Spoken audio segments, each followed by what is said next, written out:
There you go. Okay, 5:30. So let's get started. Hello, everyone. Thank you for coming to webinar today. My name is Kyung Che. I'm one of the co-chair on Shoreline PTA Council, underneath that HICAP Advocacy Committee. So today we're having a webinar. Thank you, Dr. Matt, for your generous offer and donation of your time and gift. I don't want to waste any time, so I'm just gonna let you take it from here. Yeah. Well, thank you. And thank you to all of you for giving up your Wednesday evening to be with us. I'm Dr. Matt Zakreski. Everybody calls me Dr. Matt. And yeah, this is one of the 2 free webinars that I give away every year, and you guys won. So exciting for us. We're obviously recording this, so we'll have a recording and you guys will get these slides. And if you guys have questions when we're done, we'll turn off the recording. We can ask some of those. And also my contact information will be there should you have any additional questions. So let's dive in, shall we? So I already introduced myself. So our goals for this evening, we're going to learn how to better manage our emotional outbursts using the psychology language of what we call the big 3: frequency, intensity, and duration. We're going to increase our understanding of where big feelings come from and develop the language to communicate around emotional intelligence and the behaviors that come with it. What we are not going to do this evening is teach our kids not to have feelings. And yes, all of our jobs as parents and educators and mental health professionals would be easier if our kids didn't have meltdowns or panic attacks or angry outbursts. But that's not a realistic goal. So we're not going to teach our kids not to have feelings. We're going to teach them how to use their feelings effectively and appropriately. And we're not going to give up on our abilities to help our kids, right? This is really hard. I went to 5 years of grad school for this, you guys, and I still get my butt kicked in on the daily, right? What we're trying to do here is make things a little easier and a little bit better so you guys have more spoons, more gas in the tank to help your kids out, with everything else you have to do as parents. Maybe you know that I am a brain nerd. I love all things brain. I like to study it, I like to get into it. This is a chart of the limbic system, a series of structures in our brain that basically identify and pass emotion through the brain until it manifests in behavior. And neurodivergent brains are more wired. There are more interconnecting neurons, and those neurons are stronger. They're bigger connections. So these are not local roads, they're superhighways. And the system that's responsible for regulating the feelings that come from these big feelings, the prefrontal cortex right here in the front part of our head, matures a lot later in gifted and neurodivergent kids. So you've got a supercharged engine, a super highway to drive on, and the brake system of a 1988 Dodge Dart. It's not a great combination. So why do our kids have big feelings and swipe a cup off a table or punch a hole in the wall when they're upset and then look at it and go, oh God, I shouldn't have done that? It's because their brains are wired to do ready, fire, aim, not ready, aim, fire. And we know the bigger the feelings, the bigger the behaviors, right? And one way to really demonstrate this, and I'll ask everybody who is on camera, and those of you who are, I really appreciate it. And for those of you who can see me, do me a favor and give me a thumbs up. And I appreciate that from all of you guys. Yes, I am doing a very good job. I use that joke every time. It never gets any better. And so as you look at the thumbs up you're giving me, take a look at your thumbnail. That's the size of your amygdala. The amygdala is the organ in your brain that is the source of fight or flight emotions. Now, if you're able to take your other hand, clap them together. So in the gifted brain, the amygdala can be up to twice as large. So why do gifted kids have bigger feelings? Because the part of their brain that gives them feelings can be up to twice as big. So giftedness is a type of neurodivergence in many ways. And we can do an entire webinar on all those differences.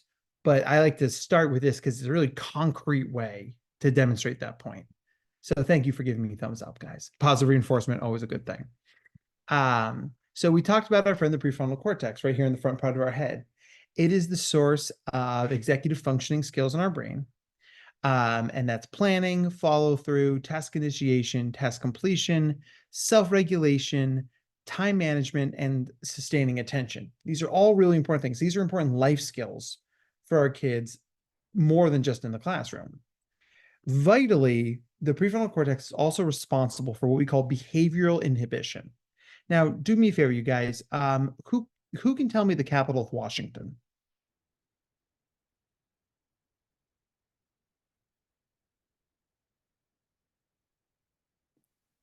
Olympia?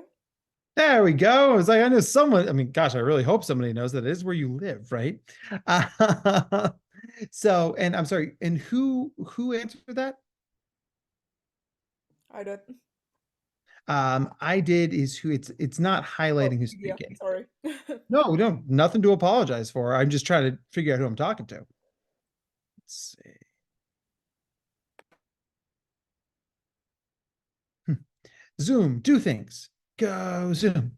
So the so the idea with this exercise, and I do it when I give this talk all over the country, is you ask a room of very smart, capable people, teachers, educators, administrators, parents, professionals, ask them what the state capital is of where they are from.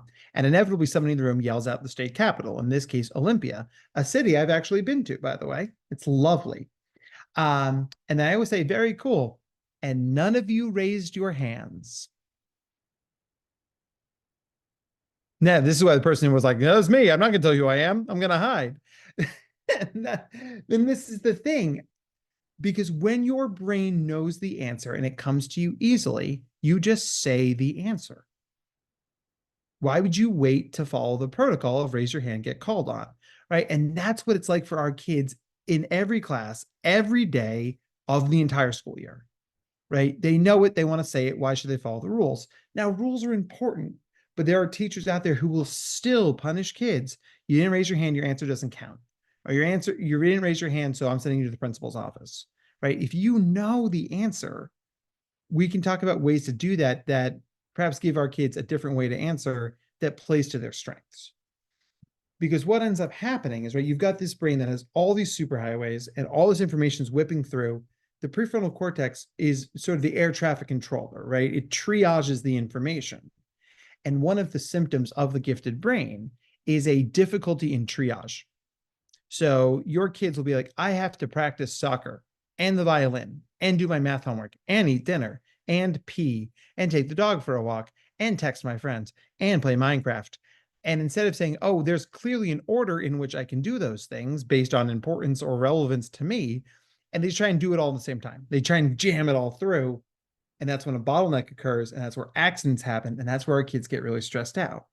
So one of the ways that we as adults can help our kids is providing that scaffolding so we can stretch that timeline out and give them a fighting chance to manage those emotions better.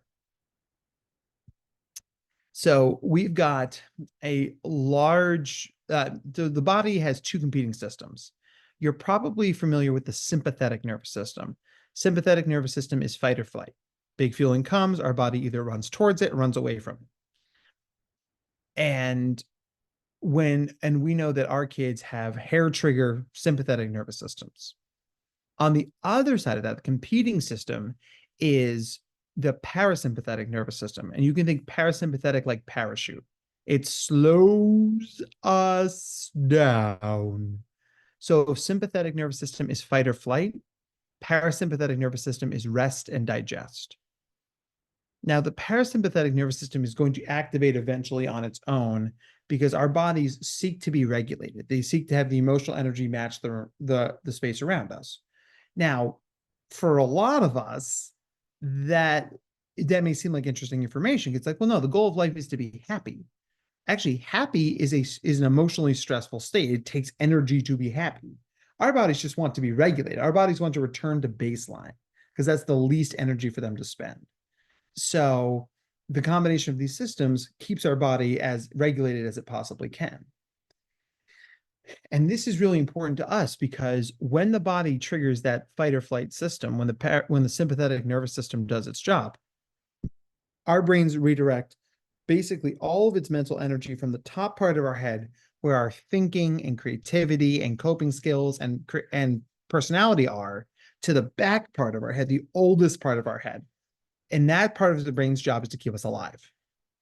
So you can think about this as in the modern brain sits on the old brain. We can call the top part the wizard brain, the bottom part the lizard brain. So when our kids are stressed out or triggered, the top of the brain, it pops off, right? All the energy is directed to the lower part of the brain. And if you tried to talk to your kid when they're having a meltdown, think about their eyes. Do they look like they're home? Do they look like they're with us? Right? You see a lot of you guys shaking your heads, right? It's because their brains are directing as much of their energy as possible to the back part of their head, right? And what's the thing that we all do as parents when our kids are upset? And you can throw your answers in the chat, right? What is the thing we say to our kids when they're upset? How can I help you? Are you okay? Tell me what's wrong. And then our kids are incapable of answering that question because they're so stressed out and the part of their brain that can answer it is offline. So we end up sounding like Jack Bauer from 24, if you remember that show. What's wrong? What's wrong? And our kids, of course, are stressed out now because it seems like we're yelling at them, even though we don't mean to, right? So in order to get our kids re-regulated, we have to put the cap back on the brain. All of those coping strategies are in that top part of the brain. And when we bring it back online, that's when our kids can use those strategies. So, there we go. What's wrong? What happened? Can you calm down? Yes. Asking someone to calm down is a perfect segue to this next slide, because asking someone to calm down is a demand. Right? It's like asking someone to be spontaneous, right? I don't want you to want this. I want you to want this. So, we are all out of neurodivergent people, I'm assuming, because we have neurodivergent kids. Everybody give me a hand raise or a thumbs up if anyone has ever asked you to calm down. Look how many hands there are, you guys. Oh my gosh. So we know that, let's see, 37, 38, 39, 41. So we know that 41 of us have been asked that, and the rest of you are liars. And here's the thing, right? For those of us who've been asked to calm down, did it work? All those hands are back down and people are giving me the sad, shaky face, right? That's not a thing, right? So one way to think about this as a process is that asking somebody to calm down is a demand, and the system is already stressed out. Now, you're going to see in a lot of literature out there that in order to calm down your child, you too have to be calm. And I'm here to tell you that's not true. It's great if you're calm, if your kid is melting down and you're just like weirdly zen about it, but that's not a thing that often happens. You can use what we call co-regulation to use your emotions to create an environment where your kids can talk about their emotions, right? As a therapist, I use co-regulation all the time. I'll say to kids, yeah, you're pissing me off right now, or I'm worried for you, or I'm scared for you. I told the kid this afternoon, he's like, listen, he's like, I don't want to talk about this thing because it's really scary and it's really hard to talk about and it makes me upset. And I'm like, and I get that and I feel all those feelings, but I'm worried that by you not telling me this, that you're in a lot more danger than I think you are. And he goes, oh, well, no, I'm not in danger. Here's what happened. By owning that authenticity, by bringing my emotions into the space, it gave him more context to be able to share his feelings, which is really cool. So another thing that we need to do in these situations is we need to separate content from process. So gifted kids are the masters of content. They will use 16,947 words to explain their point when 7 words would do. When I worked for a school for gifted kids, I once had to separate a group of middle schoolers on the playground. I was like, that's it. You guys can't be around each other anymore. You guys, that side of the playground. You guys, that side of the playground. You guys just can't be around each other anymore. And one of the kids came up to me and proceeded to quote the Geneva Convention and saying I was committing a war crime because group punishment was outlawed by the Geneva Convention in Article 7. That's a true thing, by the way. And if I had responded to his argument, I would still be on that playground, you guys, fighting his arguments, right? It's like playing argumentative whack-a-mole, right? But instead, I say, hey, listen, you're digging deep into your bag of tricks right here. You're pretty mad.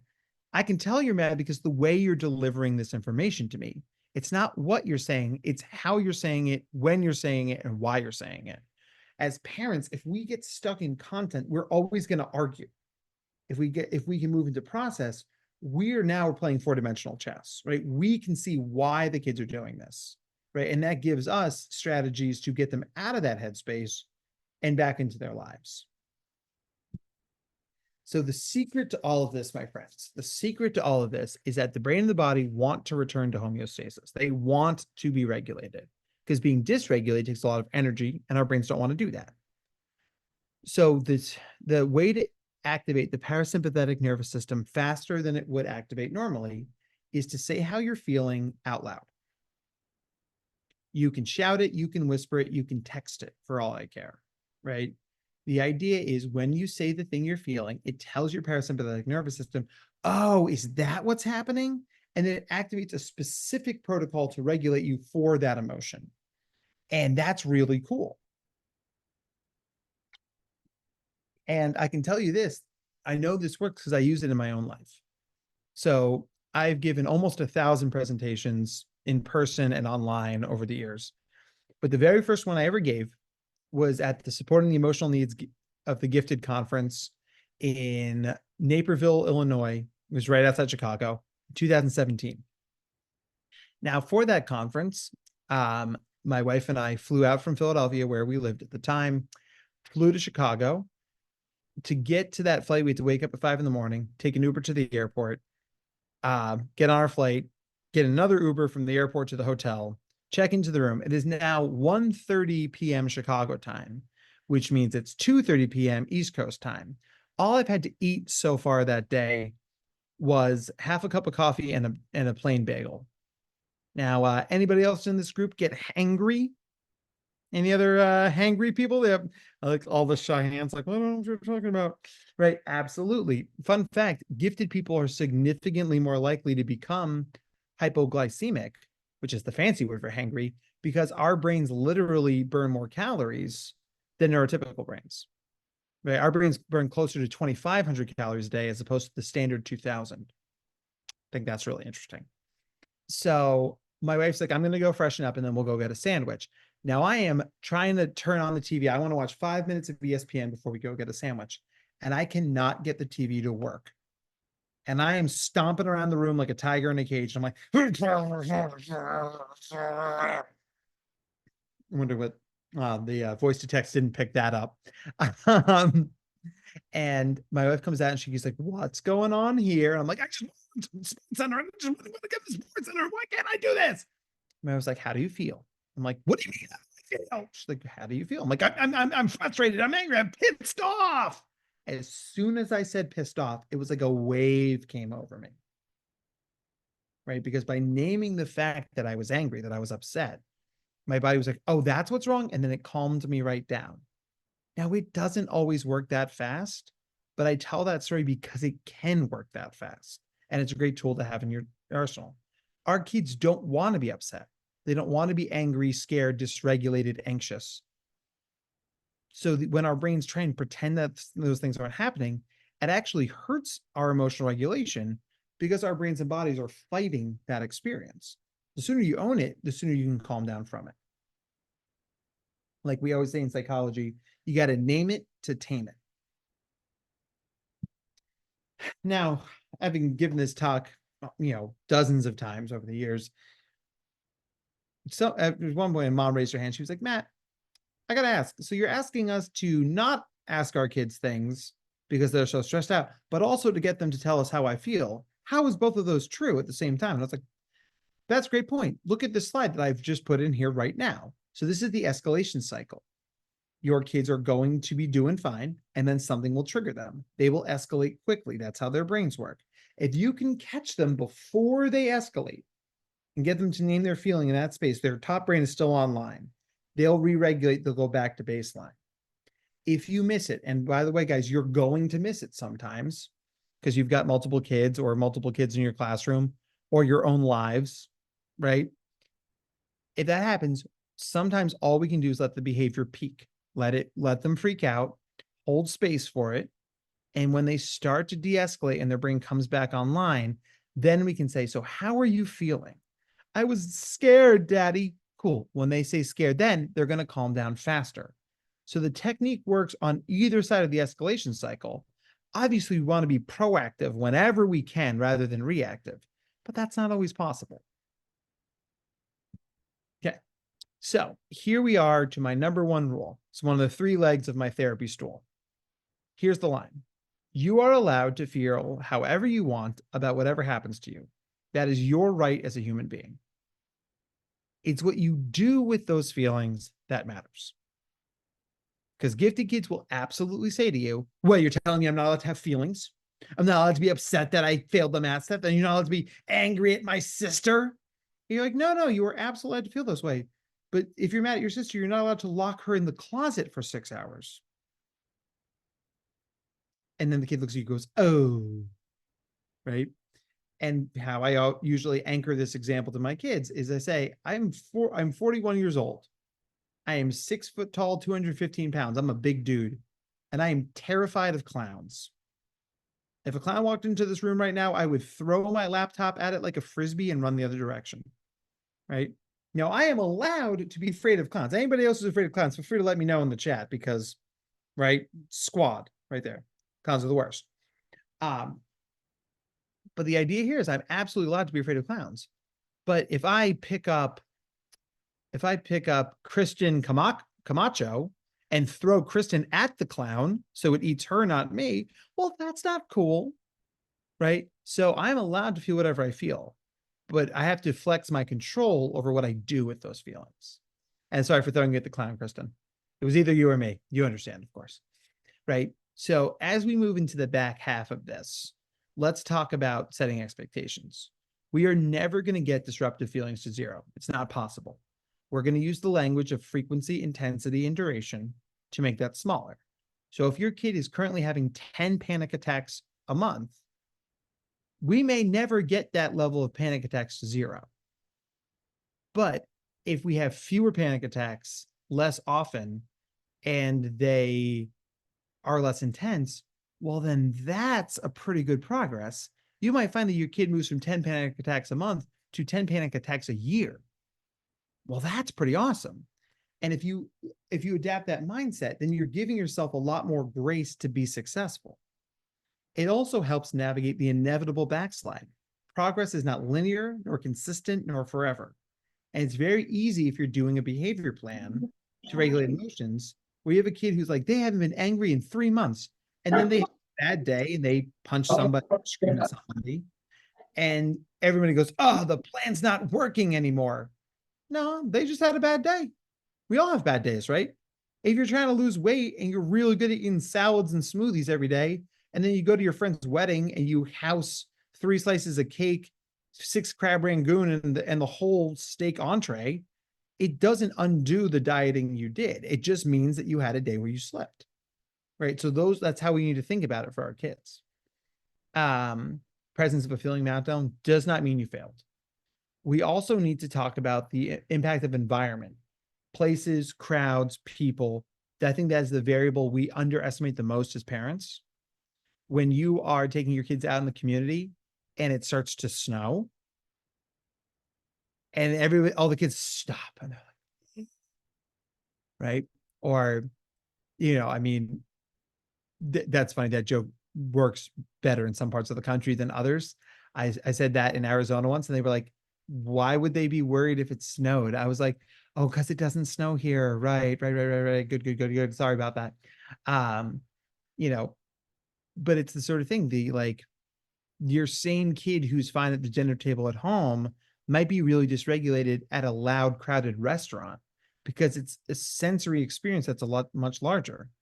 My son is very chill 95% of the time, but something about restaurants brings out the Tasmanian devil in him, right? So we're very strategic about the restaurants we go to, right? The ones that have lots of rooms to run around. We want to focus on skills that can generalize, that empower our kids to do better. Praise is way more powerful than punishment, right? And it's so easy to come down on our kids like a sack of hammers when they screw up. But if we can praise them for how hard they're working to keep it together, for the efforts they're working in self-regulation, that means a lot more to them than, they know they screwed up. They don't need us to jump in that chorus. We can praise the stuff we want to see. This is really hard to do, guys. And our kids' brains are developing. They are growing up. They need our adult brains to help them with this. That's the magic of co-regulation. They get to borrow some of our bandwidth to do better. And that's the best gift we can give our kids. It's important to remember that beneath every behavior is a feeling, beneath every feeling is a need. And when we meet that need rather than focus on the behavior, we deal with the cause of the problem, not just the symptoms of the problem. Right? I asked before who in this room gets hangry, and a lot of you guys raised your hands, right? And if I met one of you who gets hangry when you haven't had anything to eat all day, I might sit there and think to myself, just to pick, and I might think that Becca Holt is a very unpleasant person. Like, my goodness, why do they let Becca on the high cap committee? That she's very unpleasant, right? But then somebody tells me, Dr. Matt, Becca didn't get to eat breakfast or lunch today. I'm like, oh, her blood sugar is boiling. There's nothing in there. Somebody get her a Snickers, right? Isn't that what the commercial says? Like, you're not you when you're hungry, eat a Snickers. So we give Becca a Snickers or maybe a sandwich. And all of a sudden, Becca comes back to being herself. And I go, there it is, right? Because instead of trying to deal with the symptoms of her upset, I'm dealing with the cause of it. By giving her a sandwich, I gave her brain and body a fighting chance to feel better and do better. So as we move into the instructional piece of this, we're going to introduce my co-pilot. So let's give a round of applause to Calvin from Calvin and Hobbes. There's a lot of, rumbling in the gifted community right now that Lisa Simpson is definitely gifted. And we think Bart Simpson is gifted too, which I'm not really sure about, but I understand their arguments for it. And I was like, but if Bart Simpson's gifted, Calvin is definitely gifted, right? Half the big words I knew as a kid were from Calvin and Hobbes, right? Because to get the joke, you have to look up the fancy word, right? And so Calvin's going to help me explore some of these things. The first is understanding emotions. So becoming more aware of our feelings gives us more control over them, right? A lot of kids struggle to regulate their emotions because they are constantly surprised and overwhelmed by them. If you don't know what's coming, it's hard to plan for it. So if we can increase our kids' emotional intelligence, then we're going to get a sense of how to regulate that stuff. Now, feelings start in our brain, but they impact our entire body. This is a really important technique for our kids to understand, because kids tend to focus on emotions in eyes and mouths, right? I'm angry, my eyebrows go down, my jaw clenches. I'm angry. If I'm shocked, my eyebrows go up, my eyes get big, my mouth goes into no. Right? But emotions are really impact our entire body. So if you're angry, you clench your jaw, you might feel this tendon in the corner of your jaw flex. You might look down and realize your hand is clenched into a fist, right? Or if you're anxious, before you even realize you're anxious, you might realize that you're sweaty. If you're covered in sweat, your body's giving you a hint to how you feel, right? The more we can increase our kids' awareness of the clues our body gives us about what we're feeling, then we get out in front of those feelings in a meaningful way and give us ourselves a fair chance to do something about it before they overwhelm us. So you can start by saying to your kid, wow, you look feeling to me because of these things I can see, right? If your kid is watching the Seahawks game and the Seahawks are up 47-0, and your kid is bouncing around and smiling, you look excited to me. And I can tell you're excited because your eyebrows are high and you're smiling and you're bouncing around the couch. And it's great to start with things that are fun or exciting or playful, because most of the time when we talk to our kids about their feelings, it's for feelings that are unpleasant or uncomfortable or disruptive. Don't be angry. Don't be scared. Don't be sad. Don't be worried. Let's talk about happiness, joy, excitement, right? Even if those things tilt into like more of a dysregulated place, like I say to my daughter at least once a day, I'm like, I love that you're this excited. I can tell you're excited because you won't sit still. Also, I need you to sit still right now, right? So when we give our kids those clues, we're helping increase their emotional awareness. If I grow up to be some sort of psychopath because of all this, you'll be sorry. So what we want to do is we want to look out for replacement language. Replacement language is is what happens when our brains skip over the feeling and go right to what the feeling makes us want to do. Now, how many of you guys grew up with siblings? How many of you had siblings for yourself? Right? And for those of you who had siblings, I'm assuming at some point your siblings made you mad. Maybe they stole your video game or borrowed your skirt or ate the last cookie. And you probably said some version of the sentence, "I'll kill you," to your sibling. I see a lot of you laughing. I can always tell who has siblings, right? And for those of you who had siblings and said some version of "I'll kill you" to your siblings, how many of you actually murdered your siblings? Stella, please put your hand down. You're making me nervous. No, I'm just kidding. I'm just kidding. This is not a court of law. You are not under oath. So the idea is that your sibling made you angry and you got upset, but instead of saying I'm angry and upset at you, you jumped into that feeling makes me want to kill you. Right? Gifted kids, because they're so verbal, are really good at replacement language. They will absolutely say to you, like, school sucks. That's a way of communicating. I had a bad day at school today and it makes me feel like school sucks and I never want to go back. Or all my friends hate me, which is I got into a fight with my friend and I'm sad about it. And that sadness makes me feel like all my friends hate me. Right? When we take those feelings and we use them as a cue to explore feelings underneath them, then we can get more of the story, right? Once again, stepping from content to process. We're going to validate it first, right? Prompt a use of feelings word. And it's important to remember feelings can't be wrong. And that's a vital thing because the best example of replacement language I ever got was when I worked at a school for gifted kids and I got called down to the playground because one of my frequent flyers was having a bad day. And I got down there and this kid is 8 years old and he's sitting on the playground. And he's just stewing, like so mad. And I sit down next to him. I'm like, hey, buddy, I'll call him Johnny for the purposes of this story. I'm like, Johnny, what's going on? He's like, oh, you, Dr. Matt. Okay, that's cool. We sat for a while, held some space.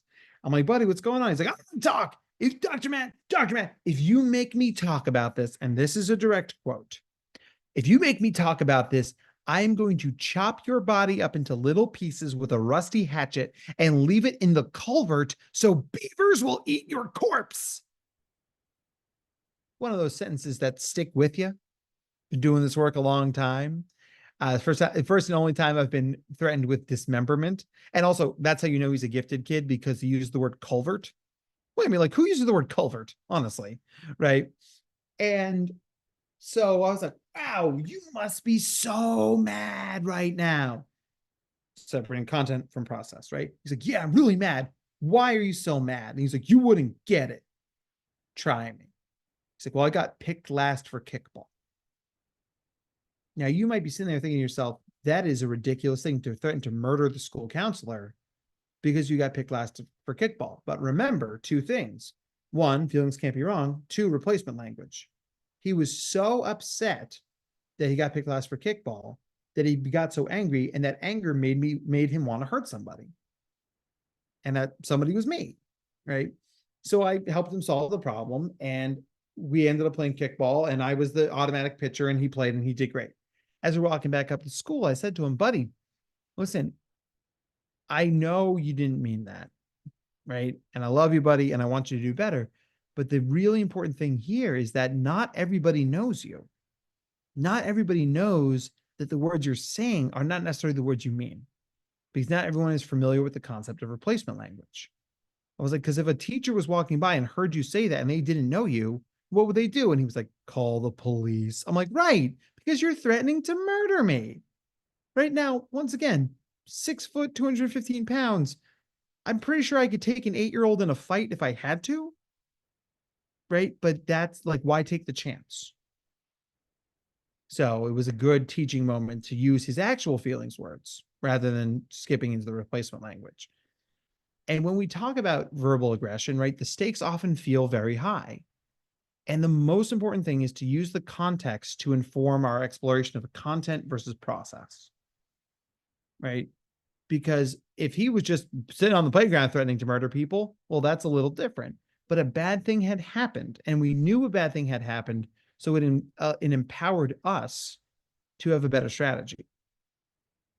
One of the best things we can do when our kids are that upset and dysregulated is to get them out of the environment they're in right now. That is such a powerful thing because our bodies are very sensitive to our environments. So if you can change the environment, if you can take your kid for a walk, if you can leave the grocery store, if your kid can leave the classroom and go talk to the school counselor, changing the environment has as much of an impact on behavior as using your coping skills. So that's a simple strategy anybody can use. Find your safe person, right? Is it the school counselor? Is it the secretary? Is it the gym teacher? Is it the janitor? Right? I can't tell you how many gifted kids are like, my safe person is the librarian or the media specialist. Cool, use them, right? Whoever your safe person doesn't have to be the mental health professional. It's just got to be who helps you feel regulated, who gets you. And then how many of you guys have teens?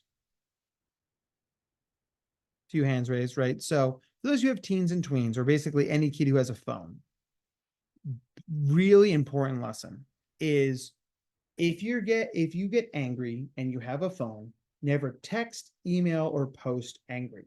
If you're upset, take your phone and lock it in a drawer. And if you can't lock it in a drawer, put it in airplane mode. Because if it's in airplane mode, you can't message, you can't post. Because what ends up happening to our kids who are chronically online is they get upset and they fire off a text, a tweet, a post, a TikTok that is filled with anger and it's informed by the context they're in right now. But that context is the first thing to fade. And those words live forever because the internet never forgets, my friends, right? A couple of years ago, I was called to consult to a case here in New Jersey. We had a junior in high school who really wanted a particular part in the school musical. She auditioned, she didn't get it, right? They were doing Fiddler on the Roof. And she was really upset. So she went home and she fired off the following tweet.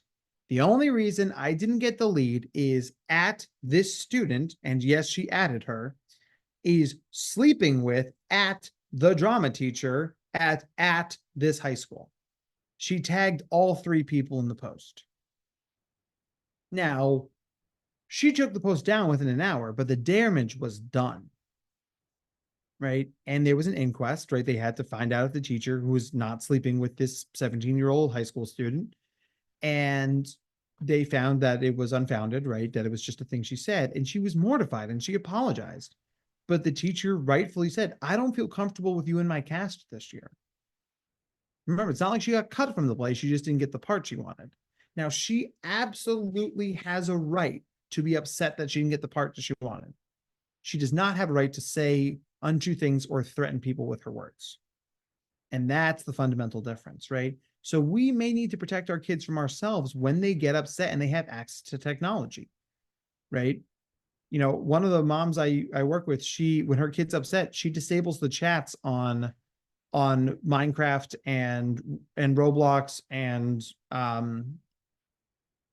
whatever the other one is. And she finds that my kid is much less likely to say or do things that rile him up if he can't chat it, right? It forces him to deal with it internally, not externally. In public, what fun. So the stakes for intervening in public are higher, or at least they feel higher. So when you go somewhere, it's really important to have what I like to call the 5-minute minivan conversation. You pull into the Target parking lot, you turn around, it's like, okay, we're going to Target, we got to buy pants. And kid goes, I don't want to buy pants. Like, I know you don't want to buy pants. Nobody likes to buy pants, right? We got to go buy a few pairs of pants. It's going to take us 20 minutes, right? I don't know who we're going to see in there. It's a public store, but we're going to be in and out in 20 minutes. Let's talk about what tools we have to support us. Because one thing that every parent can do is have a bag in their car filled with go-to items for your kiddo. A paperback book, a bouncy ball, noise canceling headphones, maybe a Sudoku book, right? Whatever the things are that help your kids self-regulate. It could be really good mints. It could be gum, like whatever's going to help your kiddo. But have that stashed in the car so you can bring that into Target.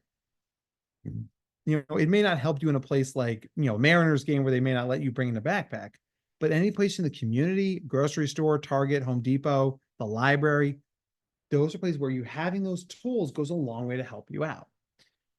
One other thing that I always encourage my clients to do is to establish a code word with their kiddo.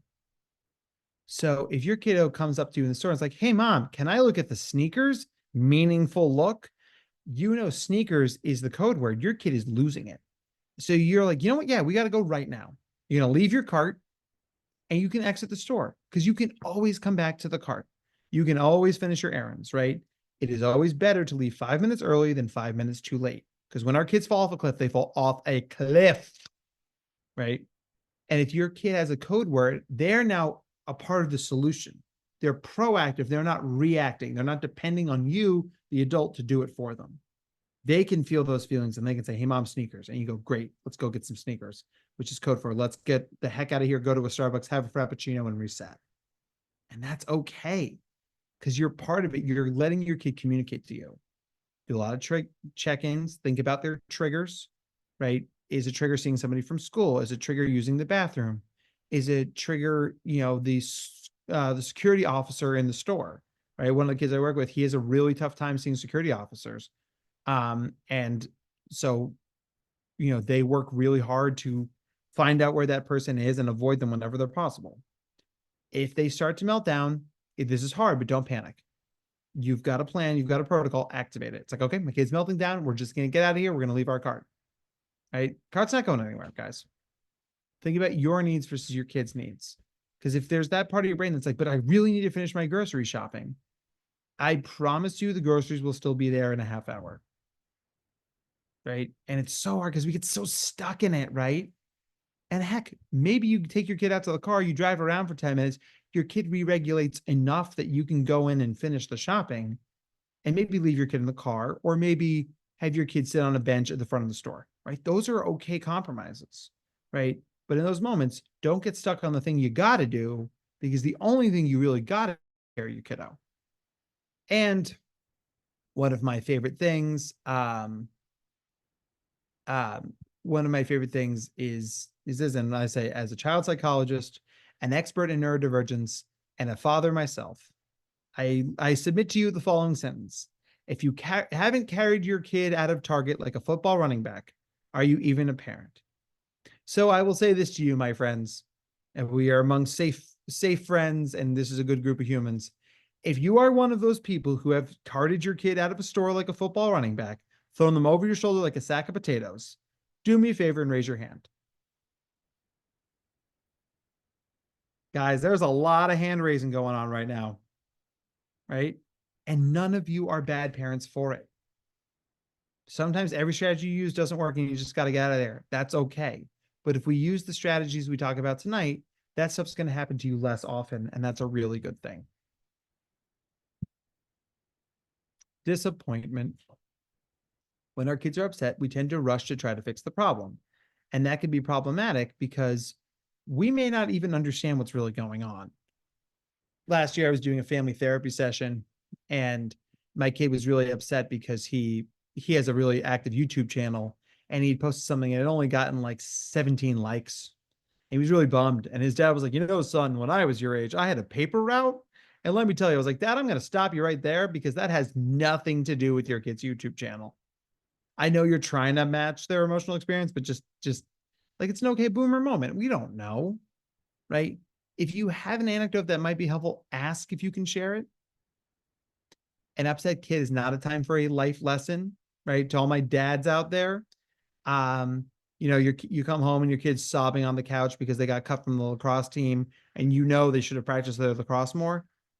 You trust me, your kid also knows that they should have practiced lacrosse more. That's not the time to say to them, well, son, if you listened to me and practiced, we wouldn't be in this mess. Right? Your kid feels bad enough. They don't need that right now. They know. All we can do right now is support them and love them and say, when you're ready, I can help you solve this problem. But I'm not going to do that until you're ready. We empathize first, and then we talk about how to solve it. We talk about what we can do right now, this minute, this today, this week, this month, and this year.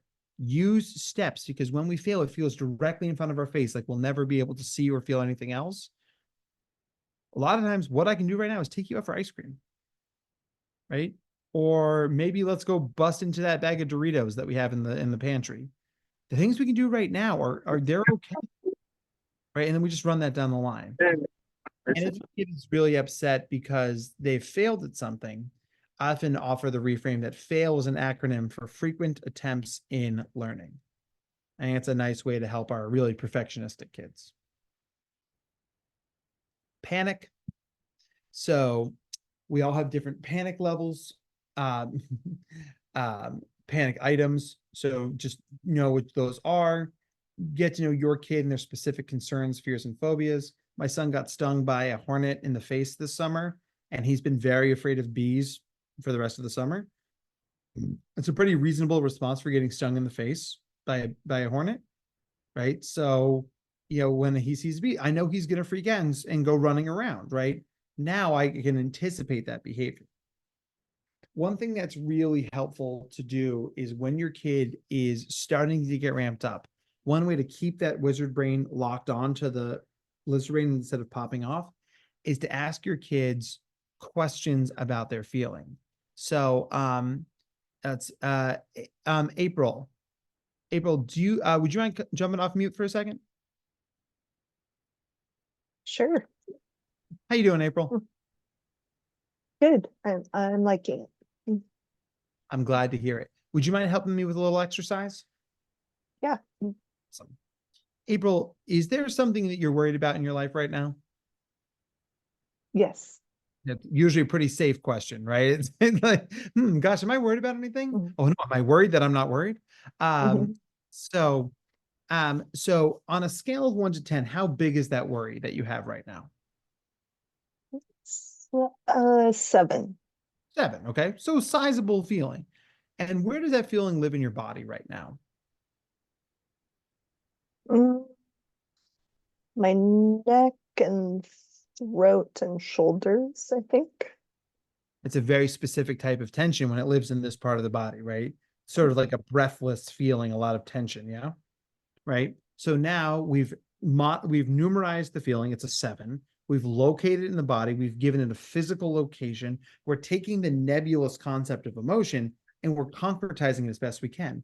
April, if that feeling was a color, what color would it be?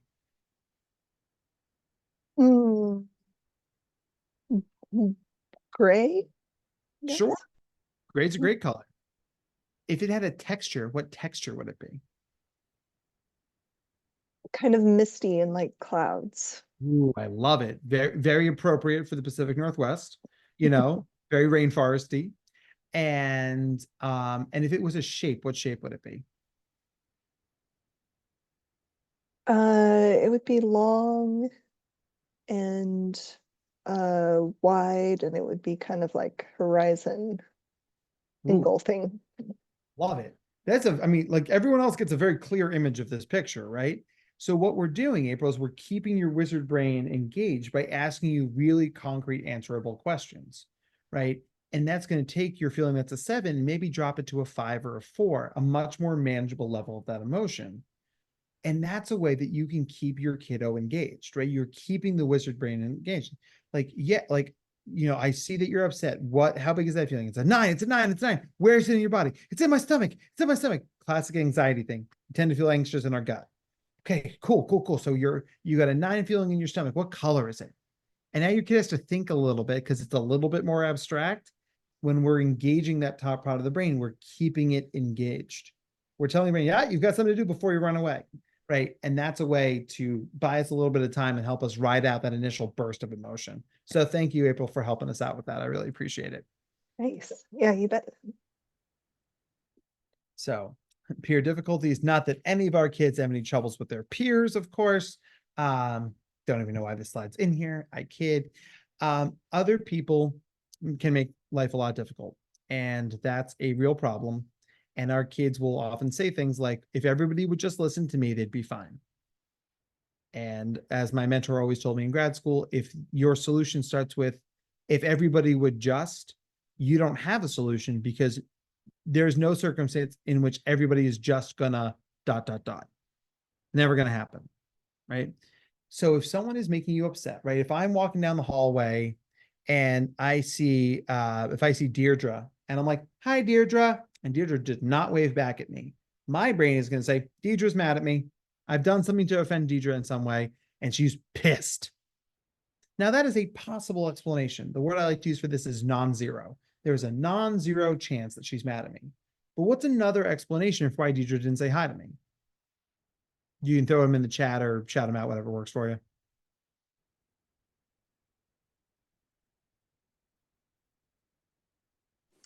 She didn't hear you. She didn't hear me. That's a very reasonable thing, right? She didn't see me, right? She got her headphones on, right? So, right. So those are all good reasons, right? And distracted thinking about something else that's important, right? Maybe they just broke up with their significant other. Maybe they just failed a math test. Maybe they have tap dance auditions after school.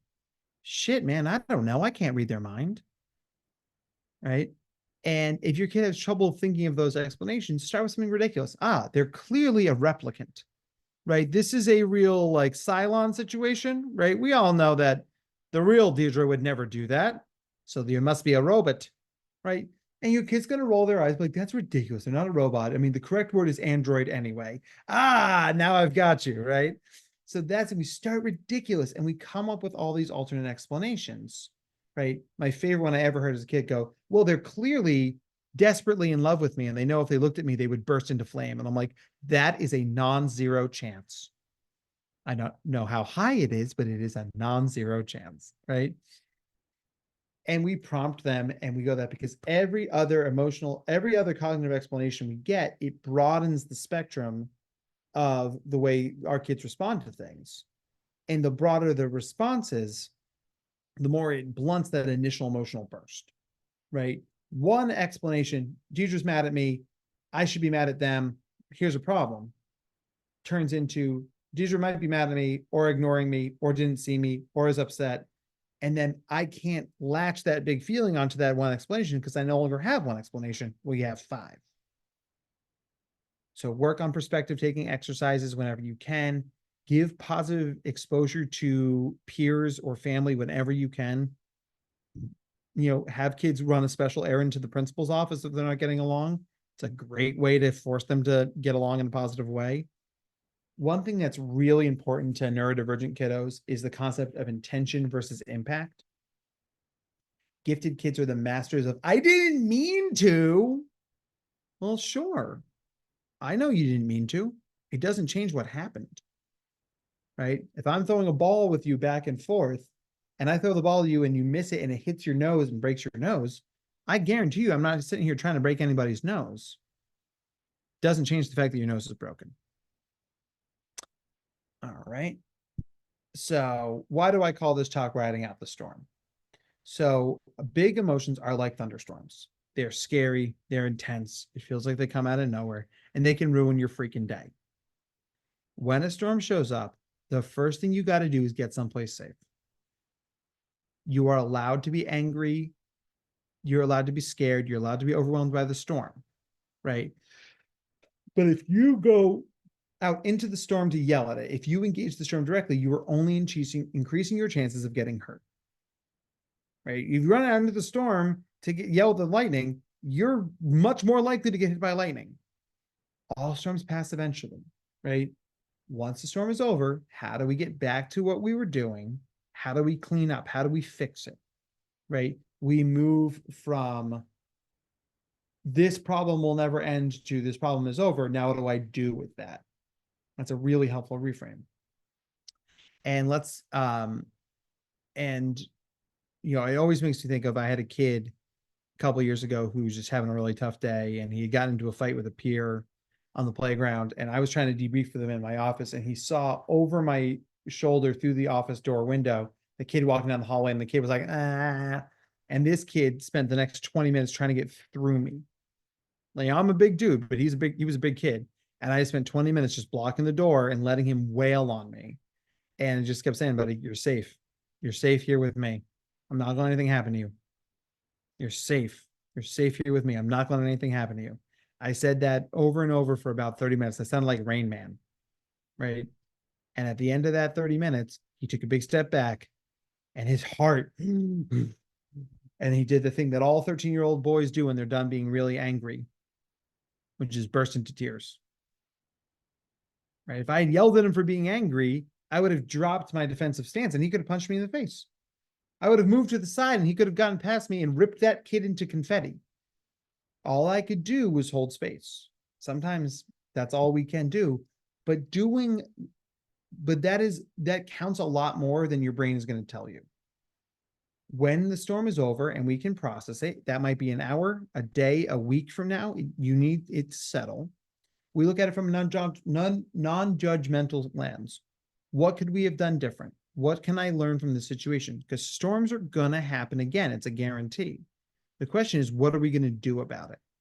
Right? I would say nothing in life is ever good or bad. Everything in life is a learning opportunity. The question is, how willing are we to learn? So when I mentioned, right, co-regulation before, I grew up on the Jersey Shore and I was a lifeguard for many years. And one of the first things they teach you in lifeguard school is that if someone's in trouble in the water, the first thing you do is go get one of your lifeguard tools. You get your surfboard, you get your floaty, you get your lifesaver. Do you know why? Because when a person is drowning and they see a person, the first thing they do is they grab you and they pin your arms to your chest and you sink. Now I don't have to save one person, I have to save two people.